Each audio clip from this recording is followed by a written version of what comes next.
Alright, so once you remove all the padding from there, you want to squeeze on the side of the headrest that you cut out and tuck it in. Tuck it in underneath.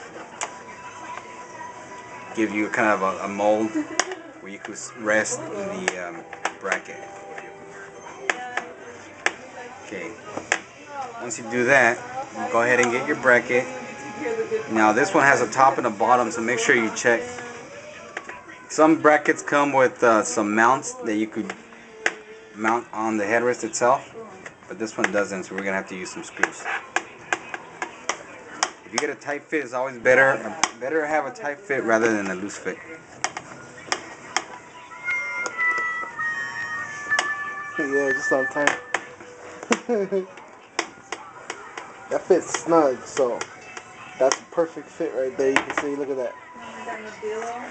Looks already good without the TV, so the way it's going, it's already pre-cut pretty good, you know.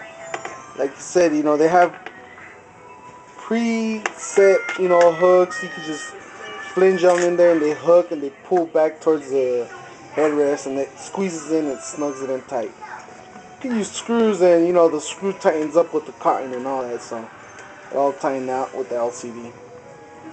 So now the next step is you got your LCD, your screen, and all screens come with the pre-wired harness already attached to the screen.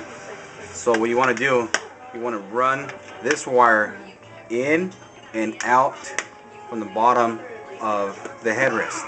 Most headrests have a gap. If it doesn't, you can always just kind of use a razor blade and cut it a little bit off at a time.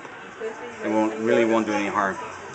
So you'll get, you know, I use this fishing wire. Get anything and just try to guide it through. We pre-guided it, so it looked kind of easy already. And in case you're wondering, you know, you can't, at least on this here, you cannot go where these holes are at. They're kind of soldered in, they're pretty good, and the wire, you know, you'd have to, unless you want to do some pre-wiring with the RCA head and all that. Some headrests allow you to take these off. So if you could do that, then go ahead and run the wires through there. That's always best. Okay, once you do that, and you already punched a hole, go ahead and remove the bracket. Get your screen. Run the wires through the bracket. Make sure you run it from the one that says bottom, not the top. And you get your wire. You can do one by one, or you could buddy tape them and pull them out together. I'm doing one by one, it makes it a little bit easier.